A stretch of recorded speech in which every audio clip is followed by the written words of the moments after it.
యోబు గ్రంథం 7వ అధ్యాయం 1వ వచనం.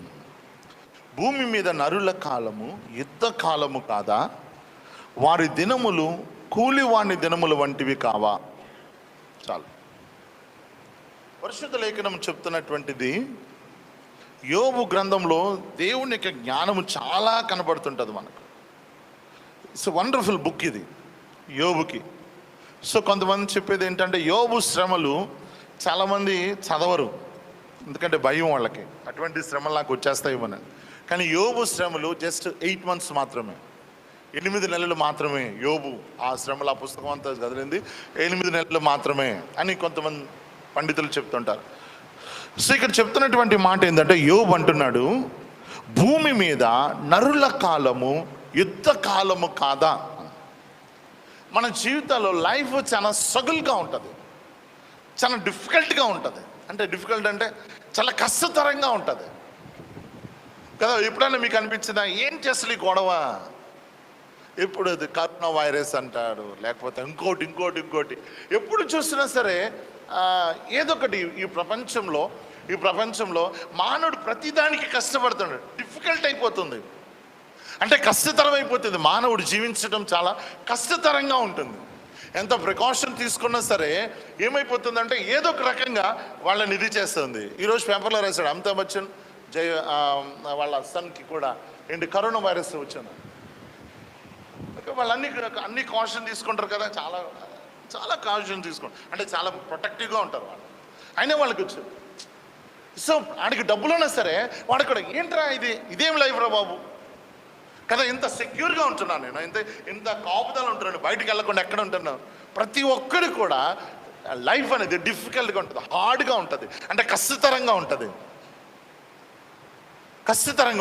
ఎందుకంటే యోబు దానికి ఒక అద్భుతమైన ఆన్సర్ ఇస్తున్నాడు. ఏమని ఆన్సర్ ఇస్తున్నాడు? భూమి మీద నరుల కాలము యుద్ధ కాలము, అంటే యుద్ధం చేయడం అంటే ఏంటంటే పోరాటం. దేంతో పోరాటం చేస్తాడు మానవుడు అంటే ప్రతిరోజు ప్రతి ఒక్కరు కూడా పోరాటమే. పోరాటం అంటే యుద్ధము. ఎవరితో యుద్ధం చేస్తూ ఉన్నాము? మన శత్రువు ఎవడు? అపవాది. అపోస్తలుడైన పౌలు గారు కూడా ఏమంటారంటే మనం పోరాడినది శరీర రక్త మాంసములతో కాదు, దురాత్మ అంధకారుల సమూహములతో అంటున్నాడు. అంటే పరిశుద్ధ లేఖనాలు తెలుస్తాడు. ఈ బైబిల్ గ్రంథం తెలిసినప్పుడు మాత్రమే ఆ విషయం తెలుస్తుంది. ఈ పరిశుద్ధ లేఖనాలు బయట జీవించే వాళ్ళకి వాళ్ళు వేరే రకంగా అర్థం చేసుకుంటారు. కానీ మనకి పరిశుద్ధ లేఖనం ఏమో చెప్తుందంటే నరుల కాలము అంటే మన జీవించిన కాలం అంతా కూడా మన ఫైటింగ్, మన యుద్ధము, అంటే పోరాటం చేస్తూనే ఉంటాం. ఎవరితో పోరాటం చేస్తాం? ఒకసారి ఆలోచించండి. ప్రతిరోజు మనకి పోరాటమే కదా. ఫైనాన్షియల్గా యుద్ధం జరుగుతుంటుంది, మనకి మానసికంగా యుద్ధం జరుగుతుంటుంది, శారీరకంగా యుద్ధం జరుగుతుంటుంది, అన్ని రకాలుగా యుద్ధం జరుగుతూనే ఉంటుంది. మానవుడు ఓడిపోతూనే ఉన్నాడు. కొన్ని విషయాల్లో గెలుస్తూ ఉన్నాడు, కానీ కొన్ని విషయాల్లో మానవుడు ఓడిపోతూనే ఉన్నాడు. ఎందుకు ఓడిపోతున్నప్పుడు వాడికి అనిపించే క్వశ్చన్ ఏంటంటే ఏంటి స్ట్రగుల్స్ ఏంటి అసలు, ఈ బాధలు ఏంటి అసలు? ఓడిపోతున్నప్పుడు మంచుకున్నప్పుడు లైఫ్ చాలా అద్భుతంగా ఉందంటాడు, కానీ ఓడిపోతున్నప్పుడు ఒక దాంట్లో అపవిషయం వచ్చినప్పుడు వాడు ఫస్ట్ క్వశ్చన్ ఏంట్రా ఏంటి జీవితము అంటే ప్రతి మానవుడికి వస్తుంది ఆ క్వశ్చన్. యోబు కూడా వచ్చింది. యోబు కూడా అంటున్నాడు ఏంటంటే నరుల కాలము యుద్ధం కాలము లాంటిది. అంటే యుద్ధం అంటే ఏంటంటే మనము బ్రతికినన్ని దినములు కూడా యుద్ధం చేస్తూనే పోరాటం చేస్తూనే ఉంటాం. యుద్ధం అంటే శత్రువుతో కొట్లాడటం. ఏ శత్రువు? మనకి కనిపించని శత్రువు. నిశ్చయంగా దేవుడు ఇలాగే తయారు చేస్తాడా మనల్ని? ఇలా తయారు చేయలేం మనల్ని ఈ విధంగా యుద్ధ కాలంతో ఉండాలని దేవుడు సృష్టి కాదు. మరి ఎందుకు ఇలా జరిగింది అంటే ఈ విషయం నీకు తెలుసుకోవాలి. ఏంటి విషయం అంటే ఆదాము చేసినటువంటి పాపం వలన, ఓకే, ఈ లోకంలోనికి పాపము ఎంటర్ అవ్వటం వలన ఈ ప్రపంచం అంతా కూడా విరిగిపోయింది, అంటే బ్రోకెన్ అయిపోయింది. అంటే ఈ ప్రపంచం అంతా ఏమైపోయిందంటే ఈ ప్రపంచం అంతా కూడా శపితం అయిపోయింది. దేవుడు తయారు చేసినప్పుడు మనందరూ తెలిసిన విషయమే, దేవుడు ఈ భూమిని తయారు చేసినప్పుడు దేవుడు దాన్ని చూసినప్పుడు బైబిల్ చెప్తున్నట్టు చాలా మంచిగా అనిపించిందంట. ఓకే, అంతా కూడా మళ్ళీ రీక్రియేషన్ చేసినప్పుడు, మళ్ళీ నూతన సృష్టి చేసినప్పుడు దేవుడు అది మంచిగా అనిపించింది. కానీ ఎప్పుడైతే ఆదాము పాపం చేశాడో, ఎప్పుడైతే ఆదాము పాపం చేశాడో, ఈ పాపం ఏం తీసుకొచ్చిందంటే ఈ భూమి మీదకి ఈ యొక్క యుద్ధ కాలాన్ని తీసుకొచ్చింది. దేవుడు మానవుడికి యుద్ధకాలమైన జీవితాన్ని ఇవ్వలేదు.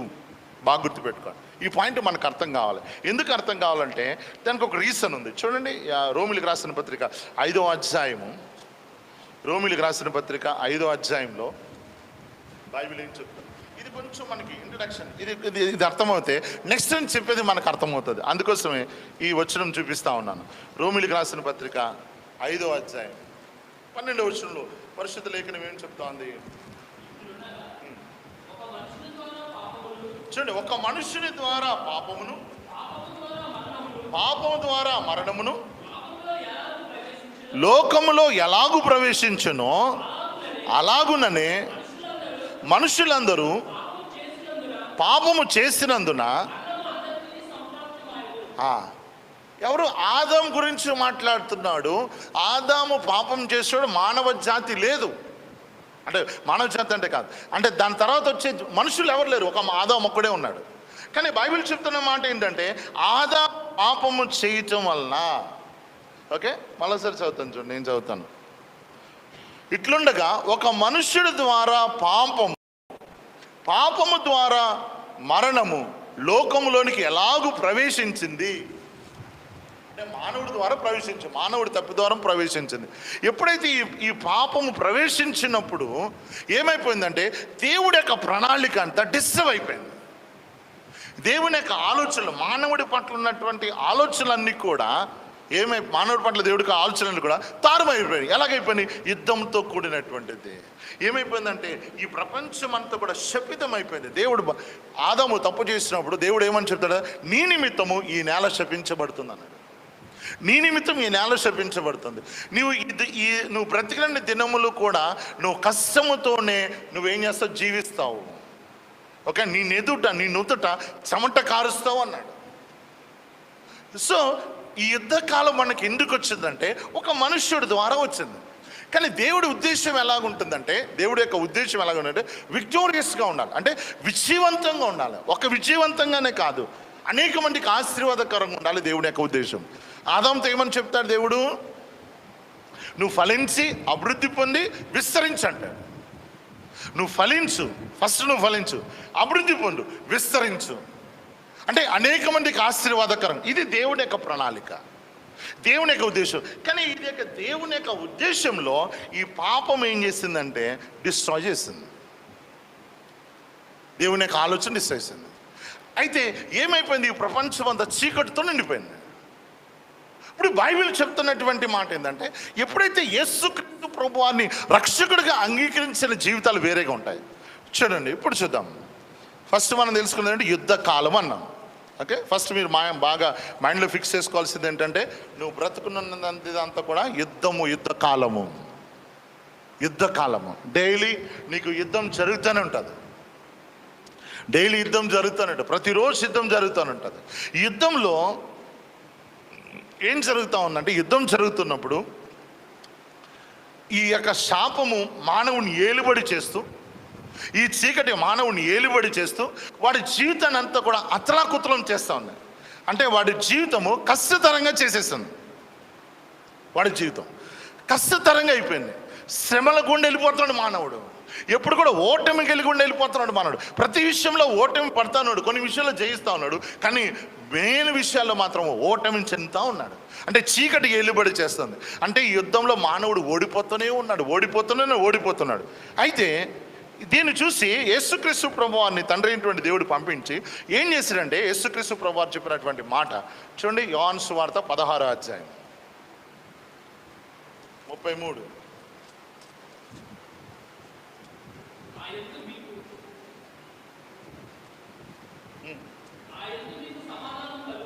చూడండి, నా యందు మీకు సమాధానము కలిగినట్లు.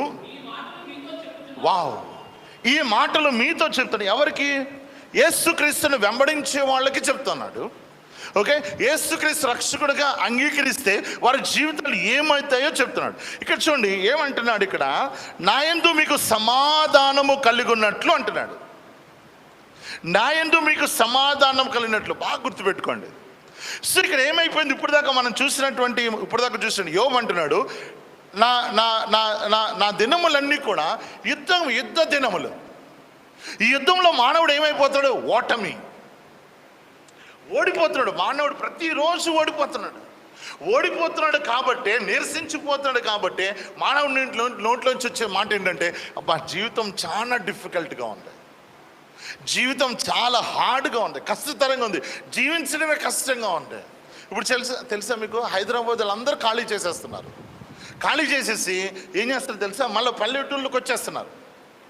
ఇంతకుముందు హైదరాబాద్ రావద్దురా బాబు అంటే పొలవమంటే వచ్చేవాళ్ళు. ఇప్పుడు ఎల్లకండ్రా బాబు అంటే వెళ్ళిపోతున్నారు. ఎందుకు, హైదరాబాద్లో జీవితము కష్టతరం అయిపోయింది. ఎందుకు కష్టతరం అయిపోయింది, అన్నీ క్లోజ్ అయిపోతున్నాయి, వైరస్ ఎక్కువైపోతుంది. ఓకే, దీనికి అంతం కనబడతలేదు, లేక స్కూల్స్ మూసేశారు. ఓకే, ఇక్కడ ఉంటే పూట గడవడమే కష్టంగా ఉంది కాబట్టి చాలామంది ఏం చేస్తారంటే పల్లెటూరులో వెళ్ళిపోతున్నారు. ఎక్కడి నుంచి వచ్చారు అక్కడికి వెళ్ళిపోతున్నారు. ఎందుకు, అక్కడ కష్టతరం అయిపోయింది, దాన్ని జయించలేకపోతున్నాడు మానవుడు, అందుకోసం వాళ్ళు బ్యాక్కి వెళ్ళిపోతున్నారు. సో మనకి బాగా అర్థం కావాల్సింది, ఈ మైండ్లో ఫిక్స్ చేసుకోవాలి మేము. ఫస్ట్ మన జీవితము యుద్ధముతో కూడుకున్నటువంటిది. దేవుడు దీన్ని డిజైన్ చేయలేదు, మనం తెచ్చుకున్నాం. ఇది ఆదాము చేసినటువంటి పాపం ద్వారా మనకు వచ్చింది. ప్రతి దాంట్లో ఓడిపోతున్నాము, మన బానిసలకు అయిపోతున్నాము. ఓకే, అక్కడ ఒక పదం ఉపయోగించాడు, కూలివాడు అన్నాడు. కూలివాడంటే అర్థం ఏంటి, ఒక యజమానుడి దగ్గర పని చేసేవాడు. అందుకని కూలి పని చేసుకుంటా, కూలి పని ఎక్కడ చేస్తాం, ఒక యజమానుడి దగ్గర చేస్తాం. సో యుద్ధంలో మానవుడు ఏమవుతాడు, కూలివాడైపోతున్నాడు అంటే ఒక దానికి బానిస అయిపోతున్నాడు. దేనికి బానిస అవుతున్నాడు అంటే పాపానికి బానిస అయిపోయాడు, అపవాదికి బానిస అయిపోయాడు. వాడి జీవితం అంతా డిఫికల్టీ చిందరబందరంగా చేసేస్తాడు. ఓకే, సో అటువంటి ఉన్నటువంటి ఓడిపోతున్నటువంటి మన జీవితాల్లో, మానవుడి జీవితంలో యేసుక్రీస్తు ప్రభువారు వచ్చి ఒకటి చేశారు. ఇక్కడ చూడండి, నా యందు మీకు సమాధానము కలుగునట్లు. సమాధానము అంటే యేసుక్రీస్తులో లేకపోతే, యేసుక్రీస్తు నీ జీవితంలో లేకపోతే నీకు సమాధానం ఉండదు. బాగా గుర్తుపెట్టుకో, నీకు ఎంత డబ్బు ఉండని, ఎంత ఇదన్నా ఉండని, ఓకే ఏదన్నా ఉండని, నీకు క్రైస్ట్ లేకపోతే నీకు సమాధానం ఉండదు. ఎటువంటి సమాధానం అన్న, మన క్రీస్తున్నాడు అయినా సమాధానం లేదంటే నా జీవితంలో అనే ప్రశ్న మీ అందరిలోకి రావుతుండొచ్చు. ఓకే, అనే ప్రశ్న ఎందుకు ఉంటలేదు మనకి, ఇదే ప్రాబ్లం. ఎందుకు ఉంటలేదు మనకి, మనము క్రైస్తవులుగా జీవిస్తున్నాము. బైబిల్ చెప్తుంది నా యందు మీకు సమాధానం అన్నాడు. క్రీస్తులో మనకు సమాధానం అన్నాడు, కానీ క్రైస్తవులుగా మనకు ఆ సమాధానం ఉంటలే. ఆ ప్రశ్నకు జవాబు దొరుకుతుంది అనుకున్నాను. చూడండి ఇక్కడ చూద్దాం, నా యందు మీకు సమాధానము కలిగినట్లు ఈ మాటలు మీతో చెప్తాడు. లోకములో మీకు శ్రమ కలుగును, అయినను ధైర్యము తెచ్చుకొనుడి, నేను లోకమును జయించి ఉన్నానను. ఇక్కడ స్టార్టింగు పరిశుద్ధాత్మ దేవుడు ఎలా రాయించాడు అంటే, నా యందు మీకు సమాధానము కలుగునట్లు ఈ మాటలు మీతో చెబుతున్నాను. నా యందు మీకు సమాధానం కలుగు, ఈ మాటలు మీకు చెప్తున్నాను. ఓకే, మీకు ఇక్కడ చెప్తున్నటువంటి మాట ఏంటంటే, లోకంలో మీకు శ్రమ కలుగును. లోకంలో మనకి ఎలా ఉంటుంది, భయంకరమైన శ్రమ, డిఫికల్ట్ లైఫ్. ఆ డిఫికల్ట్ లైఫ్ నుంచి మనం బయటపడటానికి యేసుక్రీస్తు ప్రభువారు ఒక మార్గంగా ఉంటాడు.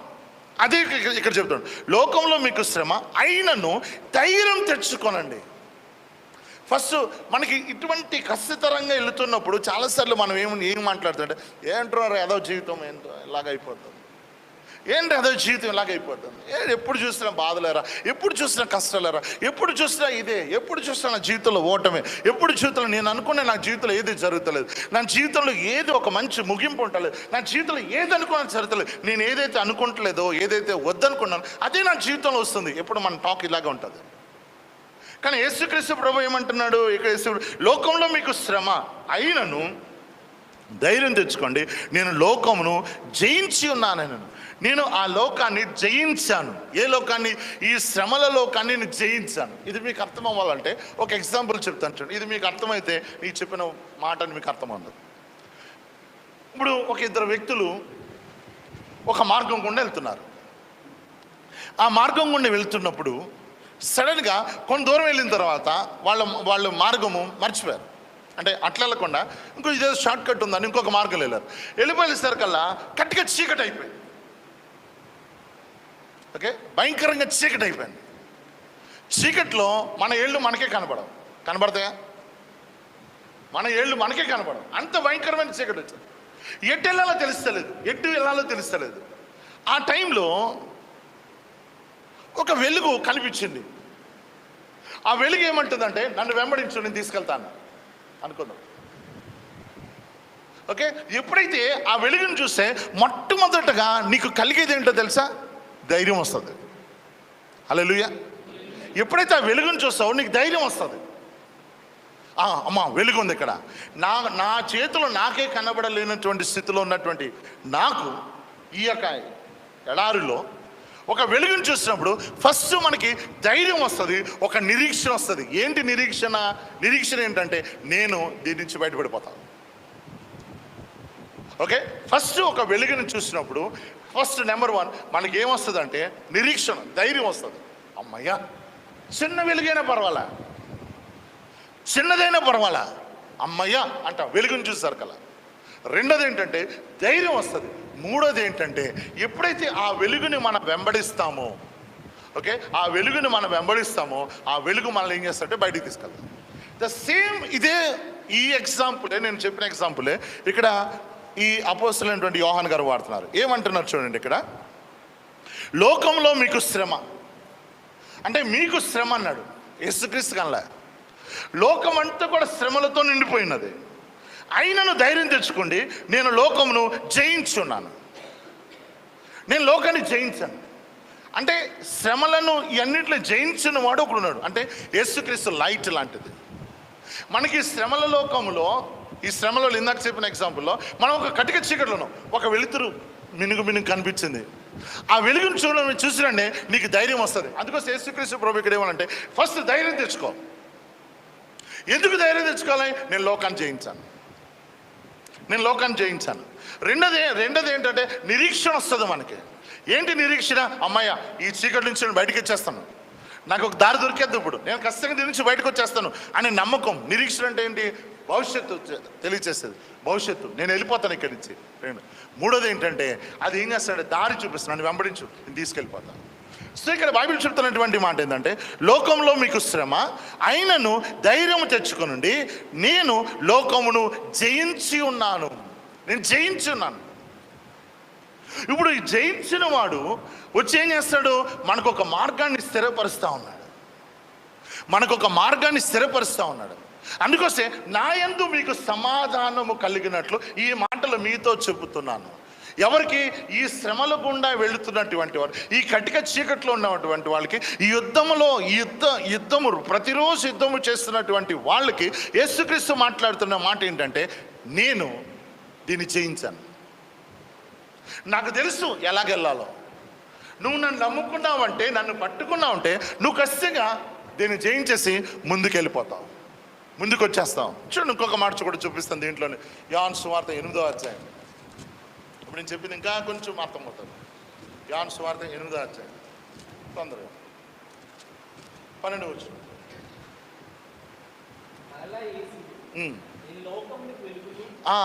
మరలా యేసు, నేను లోకమునకు వెలుగును, నన్ను వెంబడించువాడు చీకటిలో నడగక జీవపు వెలుగు కలిగి ఉండునని వార్త చెప్పాను. ఇక్కడ చూడండి, నేను లోకమునకు వెలుగు అంటే లోకం అంటే ఎక్కడ ఉంది?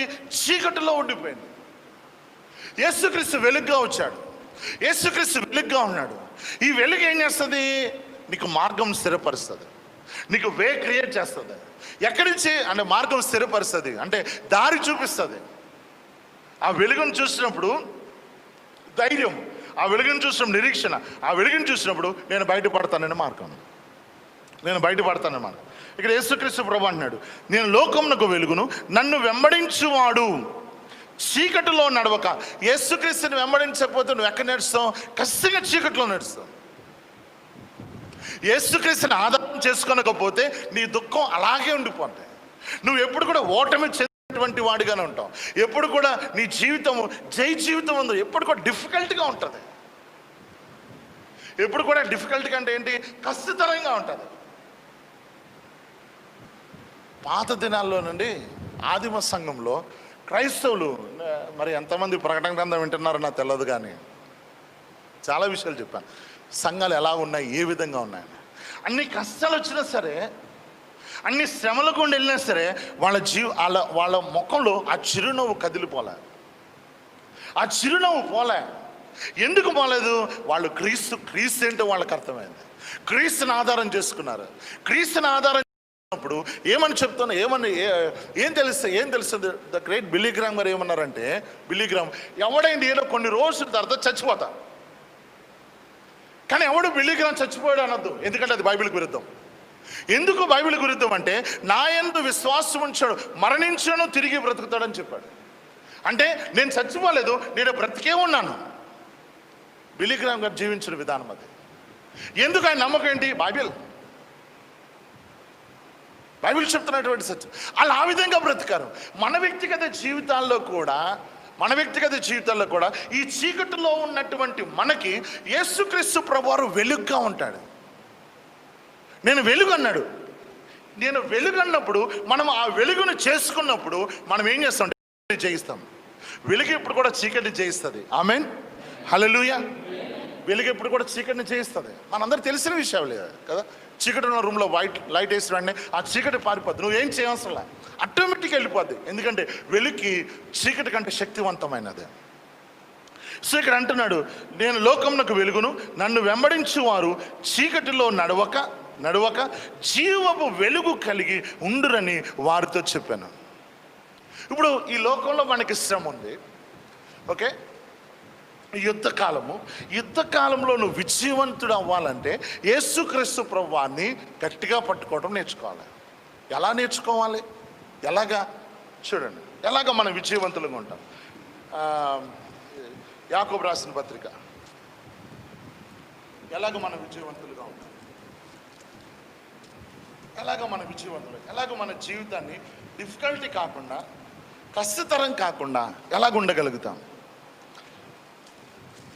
5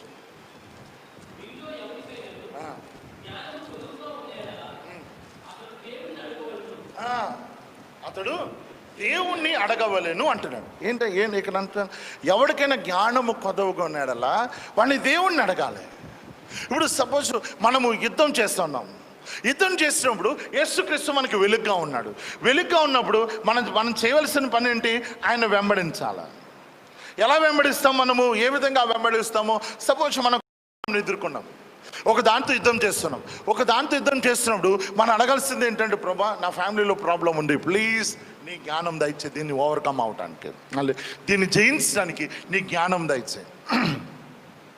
దేవుడు ఆ జ్ఞానం ఇస్తాడు, ఓకే. లేకపోతే ప్రభా నీ ఫైనాన్షియల్ ప్రాబ్లంగా ఉంది, ఇన్ని ఒత్తిడులు ఉన్నాయి, ఏం చేయాలి ప్రభా, నాకు సహాయం చేయి.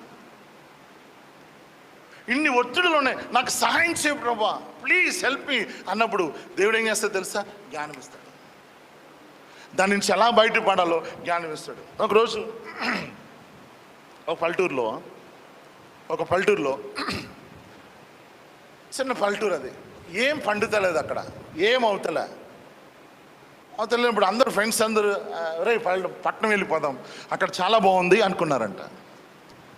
అందరూ వెళ్ళిపోతున్నారు, అందరు సర్ది. లాస్ట్ ఒక ఫ్రెండ్, ఒక క్రైస్తవుడు ఉన్నాడు. అతను ప్రార్థన చేశాడంట, ప్రభా నేను వెళ్ళాలా వద్దా, అసలు నీ ఇష్టం కావాలి, నాకు నీ జ్ఞానం దయచే ప్రభా, నేను వెళ్ళాలా వద్దా, ప్లీజ్ హెల్ప్ మీ అన్నప్పుడు దేవుడు అన్నాడంట, వెళ్ళొద్దు అన్నాడంట. వెళ్ళకు అక్కడికి, ఇక్కడే ఉన్నానంట. అందరూ వెళ్ళిపోతున్నారు.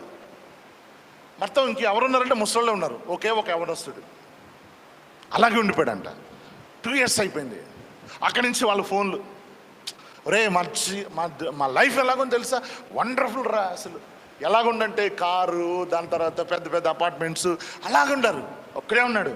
ప్రభా నాకు తెలుసు, నన్ను ఎక్కడ ఉంచాలో నీకు తెలుసు, నేను ఎక్కడ ఉంటే నేను అభివృద్ధి చెందుతో నీకు తెలుసు, థ్యాంక్ యూ లార్డ్ అంటూ అలాగే 2 సంవత్సరాలు ఉన్నాడు. 2 సంవత్సరాల తర్వాత గవర్నమెంట్ ఆ ఏరియాలో ఒక లైన్ వేద్దామనుకో, ఒక రోడ్ వేద్దామనుకుంది. ఒక రోడ్ వేద్దాం అనుకున్నాడు. ఎగ్జాక్ట్గా ఆ రోడ్ ఎక్కడికి వెళ్తుంది తెలుసా? ఇతను చిన్న షాప్ పెట్టుకున్నాడు, ఆ షాప్ కాడి నుంచి వెళ్తుందండి, ఆ షాప్ దగ్గర నుంచి వెళ్తుంది. సో ఆ రోడ్ అయిపోయింది.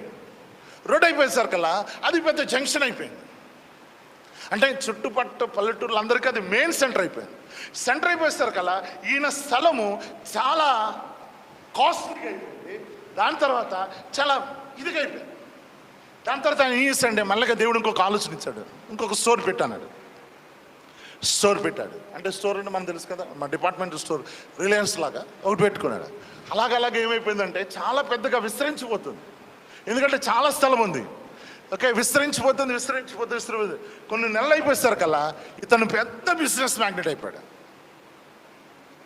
అక్కడ ఉన్న వాళ్ళందరూ ఎలా ఉన్నారు తెలుసా? అదే జాబ్లు, కానీ అక్కడే ఉన్నందుకు ఆయన జీవితం చాలా అద్భుతంగా అయిపోయింది.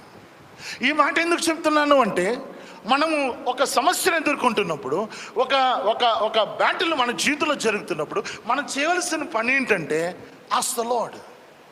దేవుణ్ణి అడగాలి. ఏమని అడగాలి? ప్రభా నీ జ్ఞానం నాకు దయచే. ఇది మనం ఎక్కువగా చిన్నపిల్లలకి అడుగుతాం, ప్రభా జ్ఞానము. వాళ్ళకే జ్ఞానం కావాలి, మన జ్ఞానం అవసరం లేదనుకుంటాం మనం కదా. నేను కూడా ప్రార్థన చేస్తాను, ప్రభా వీళ్ళకి జ్ఞానము, అండర్స్టాండింగ్, విజ్డమ్ దయచేయండి ప్రార్థన చేస్తుంటాను అలాగా. కానీ మన వ్యక్తిగత జీవితాల్లో కూడా ప్రతి విషయంలో యేసుక్రీస్తు మనకి వెలుగుగా ఉన్నాడు. ఓకే, మూయబడిన ప్రతి డోరు యేసుక్రీస్తు తెరిస్తాడు. మనకు అన్ని క్లోజ్ అయిపోయినాయి. యేసుక్రీస్తు అంటాడు, నేనున్నాను నీకు, నన్ను వెంబడించేవాడు చీకట్లో నడవక అన్నాడు. చీకట్లలో నువ్వు వెలుగులో నడుస్తావు. నువ్వు ఆ వెలుగుని వెంబడించావు అంటే నీ డెస్టినీకి చేరుకుంటావు, అంటే నీ గమ్యానికి చేరుకుంటావు, నువ్వు ఖచ్చితంగా చేరుకుంటావు. కాబట్టి యేసుక్రీస్తు ప్రతి విషయంలో డోర్గా ఉంటాడు, మనకి ఓపెన్ డోర్గా ఉంటాడు. అంటే తెరవబడిన ద్వారంగా ఉంటాడు. ఆ తెరవబడిన ద్వారంగా ఉంటాడు, నువ్వు బయటకు వచ్చేస్తావు. అలాగ ఉండాలంటే నువ్వు నేను చేయవలసిన పని ఏంటంటే అడగాలి ప్రభువుని. ప్రార్థనలో గడపాలి. ప్రభా ఇది ప్రాబ్లం ఉంది, నాకు ఏం చేయమంటాడు? నీ జ్ఞానం నాకు దయచే. ఫ్యామిలీ ప్రాబ్లం ఉంది, please give me the wisdom. నేను అడుగుతాను, నా ఫ్యామిలీ గురించి అడుగుతాను. ఓకే, యవ్వనస్తులు ఎలా నడిపించాలి ప్రభా నాకు దయచే. సండే స్కూల్ కడుతున్నాను, ఎలాగ ప్రభా ఫైనాన్స్ కావాలి. ఒక టెస్ట్ అని చెప్పినా మీకు, దేవుడు ఒక అవకాశం ఇస్తాడు, అవకాశాన్ని పోగొట్టుకోవద్దు. నేను ఒక మెసేజ్ పెట్టాను, ఒక ముగ్గురే రెస్పాండ్ అయ్యారు. ఎవరు? David, Salmon, Naveen. దాని తర్వాత ఇంకా ఎవరయ్యారు? అవకాశం ఇస్తాడు, ఒక చాలా మిరకిల్, చాలా అద్భుతం చేస్తాడు దేవుడు. అడుగుతున్నాను దేవుడు, ప్రభా ఫైనాన్స్ కావాలని. ఒక ఆయన ఒక మొక్కుబడి చేసుకున్నాడు, మన చర్చ ఆయన కాదు, ఒక మొక్కుబడి చేసుకున్నాడు. తన ఒకటి అనుకున్నాడు, అది అయితే డబ్బులు ఇస్తానని 6 నెలల క్రితం. ఓకే, అలా చేసుకున్నాడు. ఏ చర్చ్కి ఇవ్వాలో మనకు తెలియదు అసలు, ఏ చర్చ్కా ఏందని.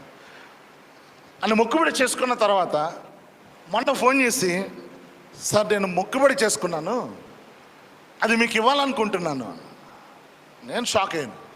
మొన్న ఎప్పుడు రాలి 6 నెలలు ఎప్పుడైనా రావచ్చు ఆయన. కానీ ఎగ్జాక్ట్గా ఈ పని ప్రారంభించిన తర్వాత ఎందుకు అన్నాడు ఆలోచించాయి. ఎప్పుడు ఆయన సడన్గా బీరువా తీస్తాడంట, బీరువా తీస్తారకల్లా ఆయన గుర్తొచ్చింది ఏంటంటే, మొక్కుబడి చేసాం, డబ్బులు ఇచ్చిరాపో. ఆయన వచ్చి డబ్బులు ఇచ్చాడు. షాకింగ్ అని తెలుసా? 10,000 రూపీస్, 10,000 రూపాయలు. నాకు అది వేయటానికి ఉపయోగపడ్డది. So amazing god. ఓకే, మన దేవుడు అద్భుతమైనటువంటి దేవుడు. ఈ మందిరం కట్టడానికి అన్ని అద్భుతాలే, ఇదొక అద్భుతం. కాబట్టి ఎప్పుడైతే విషయం అడుగుతావో దాని నుంచి బయటపడే మార్గాన్ని దేవుడు కలగజేస్తాడు.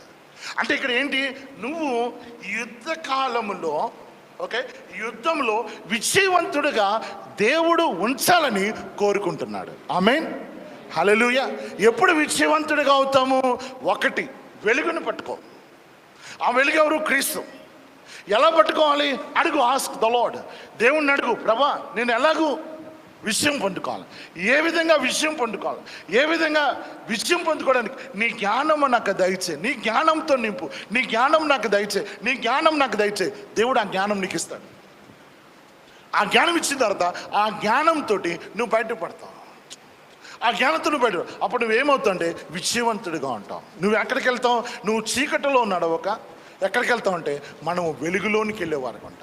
వెలుగు ఏం చేస్తుందంటే చీకట్లోంచి బయటికి మనల్ని విజయవంతులుగా ఉంటుంది. కాబట్టి ప్రియమైనటువంటి వాళ్ళారా, ఒక్కటి గుర్తుపెట్టుకుందాం. ఏంటి అంటే మన జీవితం యుద్ధకాలం, ప్రతిరోజు పోరాటం. ఈ పోరాటంలో ప్రతి క్రైస్తవుడు జయించువాడుగా ఉంటాడు. ఆమేన్, హల్లెలూయా. మనకి జై జీవితం ఉన్నది. చెప్పండి, నాకు జై జీవితం ఉన్నది. యేసుక్రీస్తు ద్వారా నేను విజయవంతుడిని, యేసుక్రీస్తు ద్వారా విజయవంతుడిని. దేవుడు మనకి, మానవుడికి ఇంతే చిన్న మెదడు మానవుడిది. ఆ మెదడుతోనే ఇంత అద్భుతమైన సృష్టించుకోగలుగుతున్నాడు మానవుడు. ఓకే, అనేకమైన చేసుకోగలుగుతున్నాడు. కొన్ని ఆలోచనలు వస్తున్నాయి ఆయనకి. మరి ఆ మెదడునిచ్చిన దేవుడు ఇంకెంత గొప్పగా ఉంటాడు,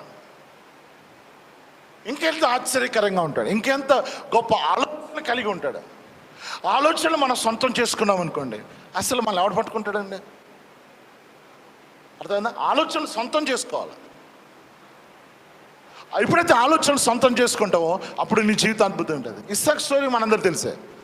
ఇస్సాక్ అందరు కరువు వచ్చింది, అందరూ కూడా ఇదైపోతున్నారు. కరువు ఏం చేస్తాడు? పోరాటం ఉంది, ప్రతి ఒక్కరికి పోరాటం, కరువుతో పోరాటం. ఆ పోరాటంలో ఇస్సాక్ ఏం చేస్తాడు తెలుసా? దేవుడికి ప్రార్థించాడు, ప్రభా సాయం చేయి, నేను ఎక్కడ ఉండాలా, వెళ్ళిపోవాలా? దేవుడు నేను ఇక్కడే ఉండు. ఎక్కడ? కరువులోనా? ఉండు అక్కడే. ఉన్న తర్వాత బైబిల్ చెప్తుంది ఇస్సాకు క్రమంగా అభివృద్ధి చెంది గొప్పవాడైపోయాడని. ఎక్కడ? కరువులో ఉన్నప్పుడు. ఎందుకు? ఆ వెలుగును పట్టుకున్నాడు. దేవుడు జ్ఞానాన్ని ఇచ్చాడు. ఏంటంటే విత్తనాలు నువ్వు విత్తు, దానికి నేను పవర్ ఇస్తా, నీ చేతి పని నేను ఆశీర్వదిస్తా, ఇదిగో నాకు శక్తిని ఇస్తా. ఆ శక్తి ద్వారా అది అభివృద్ధి చెందద్దే. కాబట్టి మనమందరూ కూడా విజయవంతులుగా దేవుడు మనల్ని చేశాడు. ఆ విజయవంతం నీ యొక్క జీవితము సులువుగా కొనసాగాలంటే క్రీస్తుని పట్టుకో. నా యందు మీకు సమాధానము కలిగినట్లు, నా యందు మీకు విజయము కలిగినట్లు ఈ మాటలు మీతో చెబుతున్నాను. నా యందు మీకు విజయం కలిగినట్లు ఈ మాటలు మీతో చెప్తున్నాను. ఆ మాటలు ఏముందంటే విజయం ఉంది. నీ లైఫ్ ఈజీ అవుతుంది. ఎందుకు ఈజీ అవుతుంది? నీ జ్ఞానంతో కాదు, కానీ దేవుని జ్ఞానంతో నీ జీవితాన్ని ముందుకు తీసుకెళ్తా. నీ జ్ఞానంతో, నీ సొంత జ్ఞానంతో తీసుకెళ్ళినప్పుడు నీ జీవితము ఎక్కడో ఒక చోట డిఫికల్ట్గానే ఉంటుంది, హార్డ్గా ఉంటుంది, ఓటమి ఉంటుంది. ఎందుకురా ఈ జీవితం అంటుండదు. కానీ ఎప్పుడైతే క్రీస్తు జ్ఞానంతో తీసుకెళ్లారనుకోండి, అది కష్టమైన, బాధ అయినా, ఇబ్బంది అయినా సరే దేవుడి జ్ఞానము నీకు తోడుగా ఉంటుంది. కాబట్టి ఈజీగా నువ్వు విజయవంతుడిగా బయటకు వస్తావు. ఆమేన్, హల్లెలూయా. కళ్ళు మూసుకుందాం. కళ్ళు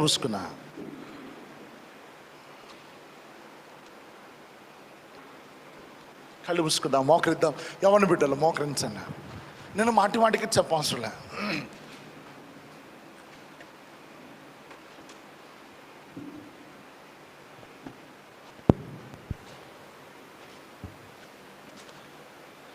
ఓ థ్యాంక్ యూ లార్డ్. మోకరించండి. నువ్వు విజయవంతుడివి కదా. నీ జీవితం కష్టతరమైనది కాదు. దేవుడు సులువుగా చేస్తానంటున్నాడు. దేవుడు సులువుగా చేస్తానన్నాడు. మరి ఎందుకు సులువైన మార్గాన్ని మనం ఎంచుకోకుండా కష్టతరమైన మార్గాన్ని ఎంచుకుంటున్నాం? ఎందుకంటే మన జ్ఞానంతో పరిగెట్టాలనుకుంటున్నాం. కాదు, దేవుడు జ్ఞానం ఇస్తాడు. నన్ను అడిగితే జ్ఞానం ఇస్తానంటున్నాడు. నేను జ్ఞానం ఇస్తానంటున్నాడు. దేవుడు జ్ఞానాన్ని పొందుకుని మనము చీకట్లో, ఈ శ్రమల దినాల్లో, ఈ కష్టకాలంలో విజయవంతులుగా ఉండగలుగుతాం. ఈ కష్టకాలంలో విజయవంతులుగా మనం ఉండగలుగుతాం. ఈ కష్టకాలంలో మనం విజయవంతులుగా ఉంటాం. చెల్లి, తమ్ముడు, యవనస్తురాలా, నీ పట్ల దేవుడు ఒక అద్భుతమైన ప్రణాళిక కలిగి ఉన్నాడు. నువ్వు ఈ కష్టతరమైన జీవితంలో నీ జీవితం కృషించిపోవటం కాదు, నీ జీవితం వృద్ధి చెందాలా, నువ్వు అనేక మందికి ఆశీర్వాదకరంగా ఉండాలి. అది దేవుడి యొక్క ప్రణాళిక, అది దేవుడి యొక్క ఆలోచన, అది దేవుడి యొక్క తలంపు. కాబట్టి ప్రియమైన దేవుని సంగమా, యవనస్తుడా, ఒకసారి యేసయ్య దగ్గరికి రా.